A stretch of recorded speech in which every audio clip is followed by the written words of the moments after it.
کوشش کرتے ہیں تو میں دعوت دیتا ہوں، آؤ دیکھو دین اسلام. تم یہ کہتے ہو اس کا اکروچ تھا، ظلم تھا، بڑھتے چلے گئے. ایک روایت میں نے پڑھی آج ہی، عمر ابن عبدالعزیز رضی اللہ تعالیٰ عنہ کا زمانہ خلافت ہے.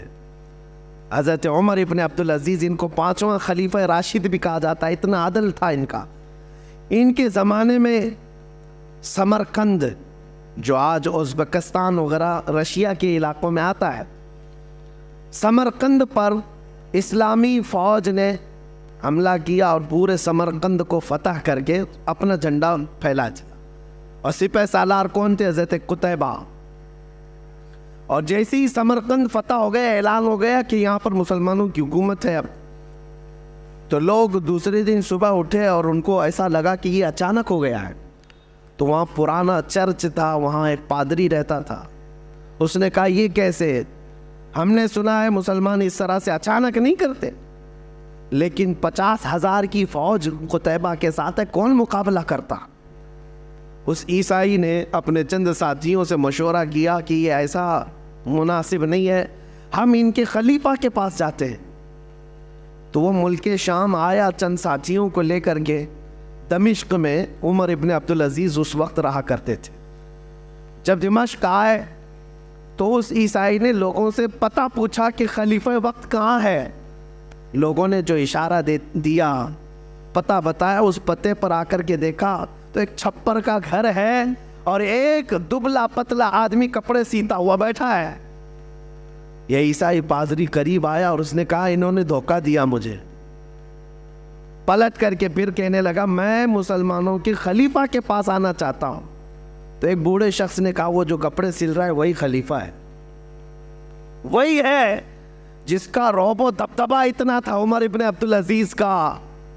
اللہ اکبر. آپ تاریخ پڑھیں، عمر ابن عبدالعزیز کے زمانے میں 200 کلومیٹر دور بھی اگر کوئی بیٹھا ہوا ہے تو نا انصافی کرنے سے گھبراتا تھا، ڈرتا تھا کہ عمر ابن عبدالعزیز کا دور چل رہا ہے.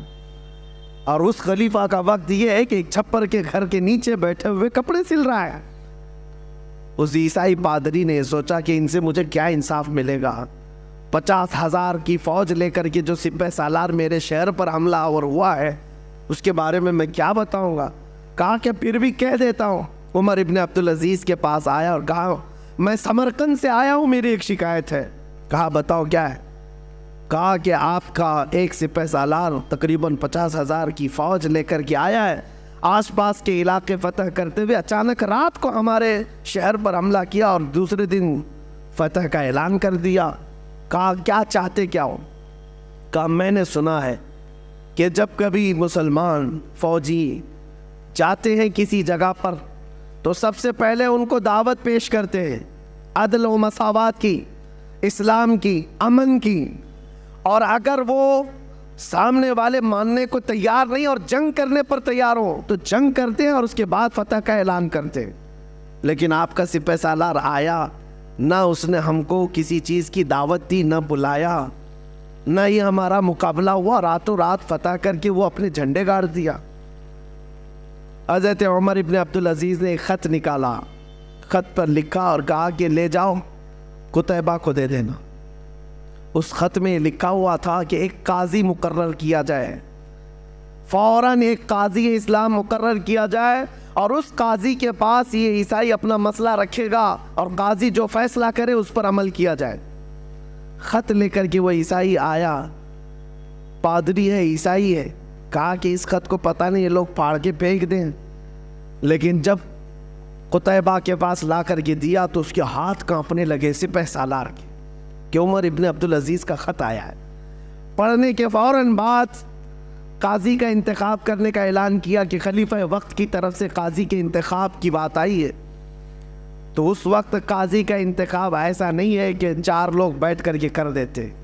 جو سب سے پرہیزگار ہوا کرتے، تہجد گزار ہوا کرتے اور علم میں سب سے زیادہ ہوا کرتے، وہ قاضی بننے کے منصب پر آتے. قاضی اسلام چن لیا گیا ایک عالم بعمل کو اور انہوں نے اپنی عدالت لگائی اور کہا کہ کیا مسئلہ ہے اس عیسائی پادری کا. اب وہ عیسائی جو پادری تھا اس نے رکھا کہ آپ کی طرف سے یہ جو فوج آئی یہ اچانک آئی، ہمیں موقع نہیں دیا گیا ہے. اور جبکہ اسلام کا ہم نے یہ سنا ہے کہ وہ جہاں جاتے ہیں پہلے دعوت پیش کرتے ہیں امن کی، مساوات کی، عدل کی، اور اگر سامنے والا جنگ کرنے پر تل جائے تو پھر جنگ کی جاتی ہے، اور پھر حملہ میں اگر کامیاب ہو جائے تو فتح یاب سمجھا جاتا ہے۔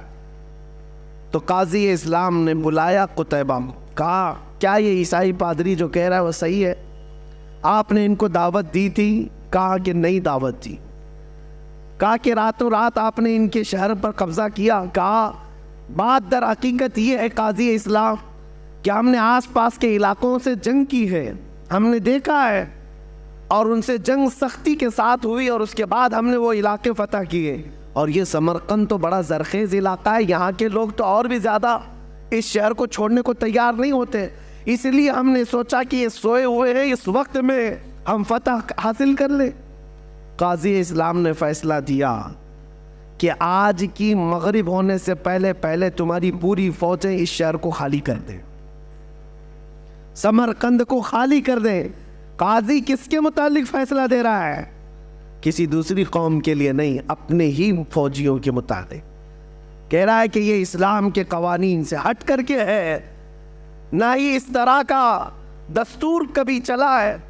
قتیبہ کو جیسی آرڈر آیا قاضی اسلام کا، فوج میں اعلان ہوا، اور یہ صبح کا فیصلہ جو تھا 50,000 فوجیں سمرقند کو چھوڑ کر کے ساز و سامان کے ساتھ مغرب سے پہلے نکلنے لگی۔ مغرب سے پہلے پہلے قتیبہ کے ساتھ ساری فوجیں شہر چھوڑ کر باہر نکلیں۔ یہ منظر دیکھ کر کے وہ عیسائی پادری اور علاقے کے لوگ حیران تھے کہ ایک کپڑے سلتا ہوا بیٹھا دبلا پتلا آدمی اتنا پاور رکھتا ہے کہ ایک خط بھیج دیا جائے، اور پھر اگر اس کا خط یہاں آ گیا تو قاضی مقرر کرنا تو اس کا کام ہے، اپنے رشتہ دار کو بٹھا دیتا، اپنے حق میں فیصلہ لے لیتا، نہیں کیا، بلکہ قاضی اس کو منتخب کیا جو قرآن و سنت کا سب سے زیادہ جاننے والا تھا، اور قاضی کو بھی یہ چاہیے تھا کہ فیصلہ دیتا تو اپنی قوم کو دیکھ کر کے دیتا، لیکن قاضی نے وہی فیصلہ دیا جو اسلام کہتا تھا۔ یہ باتیں اتنی پر اثر تھیں کہ مغرب تک ان کی فوجیں نکل تو گئی تھیں، لیکن وہ عیسائی پادری اپنے سارے ساتھیوں سمیت رونے لگا، کہا آج تک ہم نے ایسی قوم کو اپنے شہر میں آتے ہوئے دیکھا ہی نہیں تھا، چلو اس سے بہتر قوم کون سی ہو سکتی ہے جو ہم پر حکومت کرے۔ سب کے سب گئے اور قتیبہ کے ہاتھ جوڑ کر کے ان سے معافی طلب کیا، اور پوری فوج سے کہا آج کے بعد ہم ہی نہیں پورا سمرقند تمہارے قدموں کے نیچے ہے، تمہارا عدل ہے، ہم نے یہ دیکھا ہے، اور اس کے بعد سے لے کر تاریخ گواہ ہے، آج کی تاریخ تک سمرقند پر اسلامی حکومت موجود ہے، آج تک اسلام ہے۔ عزیزان گرامی وقار، یہ وہی سمرقند و بخارا کی بات کر رہا ہوں جہاں سے کبھی امام بخاری پیدا ہوئے، امام مسلم، یہ بڑے بڑے محدثین اسی علاقے سے آئے ہوئے ہیں۔